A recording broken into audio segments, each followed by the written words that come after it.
Oke, selamat datang di channel yang gua nggak tahu ini channel temanya apa, tapi yang pasti ini channel yang bisa menghibur. Dan gua mau berbagi sedikit pengalaman di channel ini, pengalaman yang absurd, abstrak, dan ribu. Kali ini gua mau berbagi sedikit pengalaman solo camping pertama gua di Bunderpiu, Gunung Salak, Camping Ground.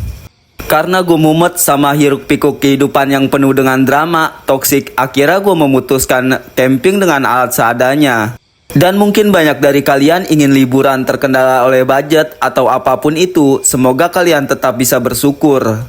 Nah, Bunderpiu ini nggak jauh dari Jakarta, sekitar 2 jam atau 3 jaman, tepatnya di kaki Gunung Salak atau Gunung Bunder 2, Kecamatan Pamijahan, Kabupaten Bogor. Ini adalah peralatan seadanya yang gua bawa, karena ini adalah solo camping pertama gua, dan mungkin nanti gua bakal upgrade lebih banyak alat lagi biar lebih estetik kayak para pendaki culture. Ini adalah pagi hari di Bunderpiu, gua keluar tenda untuk menikmati keindahan alam ditemani dengan riuhnya suasana para tetangga tenda sebelah. Mereka tertawa riang sambil sarapan ditemani kicau burung ditambah dengan sedikit sinar matahari yang menyejukkan suasana pagi ini. Di tengah gempuran ekonomi dan gaya hidup zaman sekarang, menurut gua ketenangan ini harus bisa atau hadir dalam hidup agar kita tidak terlalu fokus dengan apa yang kita tuju sambil belajar stoik atau slow living. Mungkin kata-kata gua ini terlalu berat untuk kalian yang belum bisa melakukannya, tapi semoga kalian bisa menyikapinya dengan bijak. Dan gue juga masih banyak banget harus belajar agar bisa menikmati hidup tidak penuh dengan tekanan atau pencapaian orang lain yang penuh dengan validasi, ingin dipuji, dan ego yang tinggi. Dan ini adalah suasananya. Alangkah bahagianya mereka bisa berkumpul dengan keluarga, pasangan, teman, atau gebetan dan bisa menikmati liburan. Lupakan tentang masalah yang ada, yang penting happy, besoknya pusing lagi. Alasan gue lebih pilih camping di tempat seperti ini karena gue lebih pilih tempat yang gak terlalu ekstrim, jauh, dan menurut gue tempat ini yang penting nyaman karena ini adalah solo camping pertama gue, walaupun bete sih sendirian.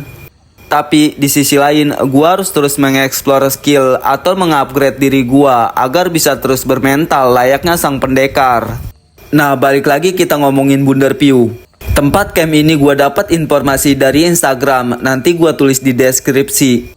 Untuk harga sih menurut gue sangat sesuai dengan fasilitas yang bagus. Ada kafe, juga glamping, penyewaan tenda buat kalian yang gak mau ribet bawa perabotan. Tempatnya super duper bersih, toiletnya bersih, pelayanannya juga bagus. Untuk kafenya juga harga makanannya dan minumannya juga harganya terjangkau. Cocok buat kalian yang pengen liburan dengan harga murah dan gak jauh dari pusat kota. Ini adalah Cafe Bunderpiu. Jika kalian mau praktis atau nggak mau bawa logistik atau perabotan, bisa kalian pesan aja di cafe ini. Cafe ini juga menyediakan berbagai macam menu, dari cemilan sampai makanan berat lainnya. Ini adalah area glamping Bunderpiu, suasana yang indah di kaki Gunung Salak yang berdiri gagah dan hamparan ladang warga. Kalian bisa menikmati yang Tuhan berikan dan bisa memperbanyak rasa syukur. Dan yang ini adalah tenda-tenda yang bisa disewakan di Bunderpiu. Kalian juga bisa menyewa tenda dengan berbagai kapasitas dari yang kecil sampai yang besar dan bisa memilih spot area yang kalian mau. Tempat camping ini juga sangat luas. Kalian bisa menikmati suasana dengan city light di malam hari. Hamparan ladang para warga di pagi atau di siang hari, mendengarkan kicauan burung sambil bercengkrama, canda, tawa bareng keluarga, pasangan, teman, atau gebetan.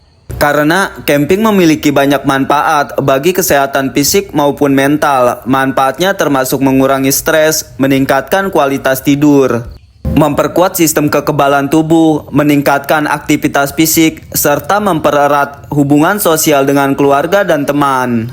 Selain itu, berkemah juga dapat meningkatkan apresiasi terhadap alam dan mengajarkan tanggung jawab terhadap lingkungan. Ini adalah feeling yang gue bisa, dan menurut gue ini gue lakukan agar nggak rebahan, selonjoran, atau scroll TikTok. Balik lagi ke IG, terus lanjut ke YouTube, main Facebook ya udah tamat, mana tahun 2025 ngebut banget. Ini adalah sebagian rekam momen yang gue bagikan. Mohon maaf juga kalau editingnya nggak bagus-bagus banget. Yang masih harus belajar banyak banget karena gue juga bukan editor yang pro. Dan buat kalian yang nonton video ini sampai habis, bisa silakan dikritik saran melalui kolom komentar. Jangan lupa like, komen, dan subscribe juga. Mungkin di lain waktu gue juga bakal update video selanjutnya tentang pengalaman gue di tempat yang berbeda dan yang pasti dengan suasana nyaman dan indah. Dan buat kalian yang nonton video ini sampai habis, bisa silakan dikritik dan saran melalui kolom komentar. Dan jangan lupa like, komen, dan subscribe. Untuk kalian yang belum bisa healing bareng keluarga, teman, pasangan, atau gebetan, tetap semangat dan jangan lupa bersyukur. Sampai jumpa di video-video selanjutnya. See you the next time.